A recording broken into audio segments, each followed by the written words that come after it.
guys, Bladeblurs here, and guess what? The release of Pokemon X and Y is coming up pretty soon, and I don't know if you guys know it, but I love Pokemon. If there's a franchise that I can talk about as much as Sonic, it's Pokemon. And I know there's so many people on YouTube that do it too, but you know what? I'm gonna throw my 2 cents about the franchise as well. Now, funnily enough, one of my most watched videos to this very day is my reaction video to me finding a shiny Beldum. Let's watch. Well, I was trying to do the Masuda method in Pokemon Black 2, and finally, after 278 eggs, I got this wonderful thing.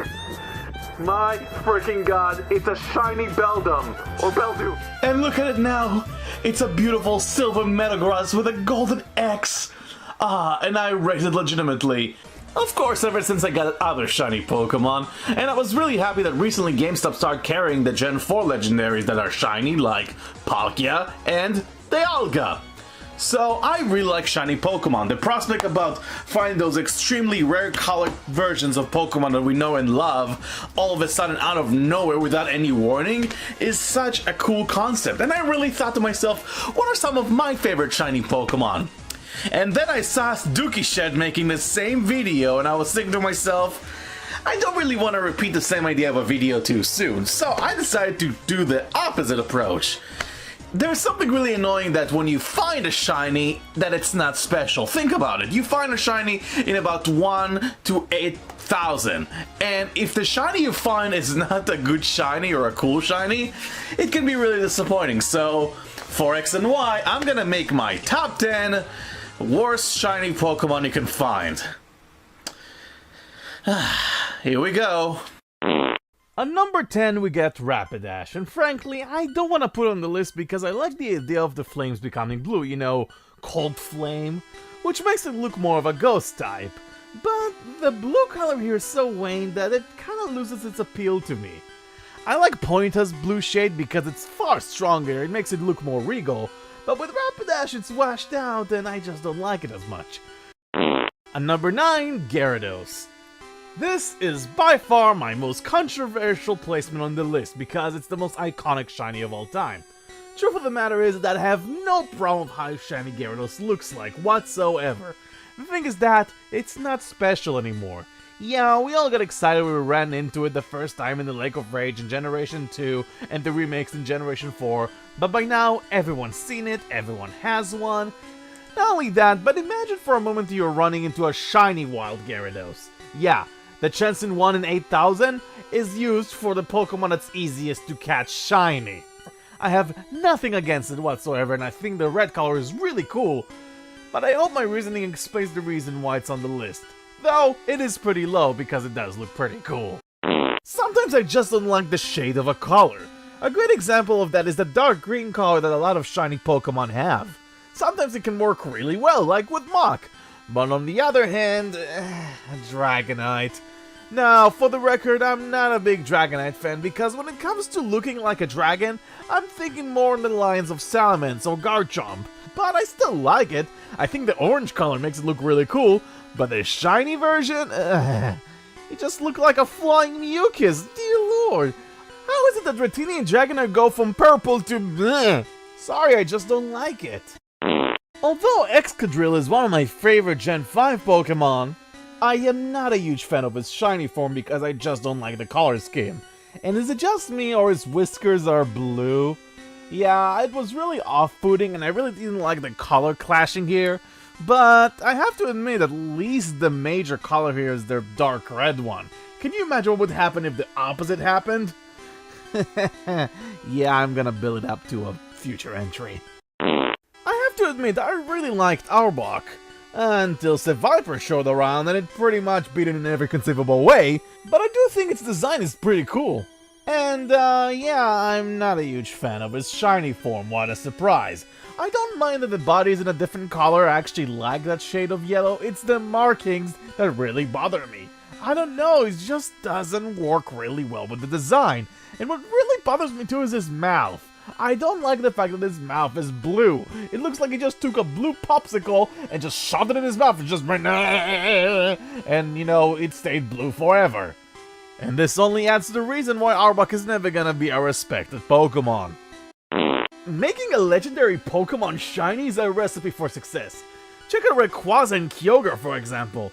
But do you notice something missing, from the Gen 3 crowd? Yeah, where's Groudon? Well, here. This is perhaps the least appropriate color you can give it. I can't explain it, but something makes it look completely ordinary. It's not unique at all, like a fusion of black or gold or highly stylized color of purple. It's just snot green. Why not orange to emphasize his ability to summon the sun? No? Black maybe? No? Just snot green. Thank God it's the only Pokemon that has that color. Unless... Oh dear God, no! Of all the shiny Pokemon you could butcher, Game Freak, you have to ruin my favorite Pokemon! No. Who on earth thought it was a good idea to make Caesar snot green? He's one of my favorite Pokemon, and he's snot green! He should not be snot green! You know what I really liked about Caesar? The fact that he's really cool, sleek red color. And I really like all the details on his claws and make him look very fierce. But making him snot green takes that all away. Maybe I try to do something clever by making him green because Scyther used to be green. But it doesn't work with Caesar. He just looks completely lame.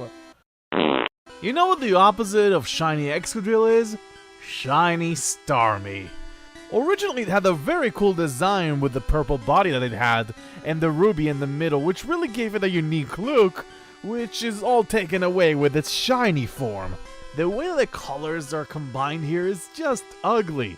Imagine if you see a girl and she puts way too much makeup on her face. That's exactly what I think about Starmie. It's not majestic anymore, it's just gaudy and like a peacock exploded. What I like about shiny Pokemon like Melodic or even Flygon is that the colors make them look regal and unique. Starmie is anything but, and I don't like it. End of story. I dedicate this entry for the shinies that came of the worst possible situation. You know what's awful? Finding a shiny Pokemon in the Safari Zone, and then knowing you only have about 10% of catching it before it flees. That's awful. But let's take it up a notch. Imagine you're starting up your journey, but you don't have a single Pokeball, and you run into a shiny. That's awful. Having shinies that use self-destruct or explosion. That's awful. But what's the worst one? Having the professor show you the first Pokemon you ever see, and it's a shiny and you can't get it. Guess what? That's awful. This is dedicated to all the people, all the brave souls that had to go through all those problems. I salute you. Whether you're from Kanto, or from Johto, or from Hoenn, or from Sinnoh, Unova, or Kalos, it doesn't matter. You guys are brave that you had to endure all that stuff, and I salute you. But believe it or not, I have one more entry that's worse than that. All the shinies I stated above, even Starmie, can be liked by at least one person since taste is very subjective. But for the #1 spot, I chose something that I humbly believe the majority of you can agree on. You see this following Pokemon? Yeah, looks pretty cool, huh? Well, guess what? That's a shiny Pokemon! Yeah, put it next to the original, you can't even tell the difference. Making a Pokemon lighter or darker can be cool if done correctly.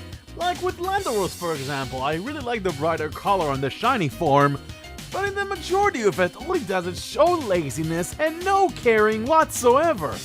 Now, to emphasize why this is such a terrible design choice, I'm gonna give you guys an example. Let's say I'm putting a group of Charizards, and one of them is shiny. You can easily distinguish which one the shiny is. But let's say I put, I don't know, a Garchomp group, try to figure out where the shiny is in that group. Can you? I can't! Finding a shiny Pokemon is a rare event that every trainer should partake in. But if a Pokemon you find just looks almost exactly the same and you get some cool sparkles, then what's the point? Well, that's my list. Really sorry those shinies are not exactly my cup of tea, but the majority of shinies are pretty cool. Now, if you have any other ideas for top 10s lists about Pokemon, I would really love to hear because I really like the franchise and I would like to share my opinions with you guys. But as for the fact that X and Y coming out pretty soon, I decided to review a Pokemon game next. So next time, it's the review of Pokemon Colosseum. And yes, I know this is the bonus disc. I do own a legit copy of Pokemon Colosseum. That's a thing, it looks pretty nice, and you get a Jirachi with it. Yeah. See you next time, guys. And blah.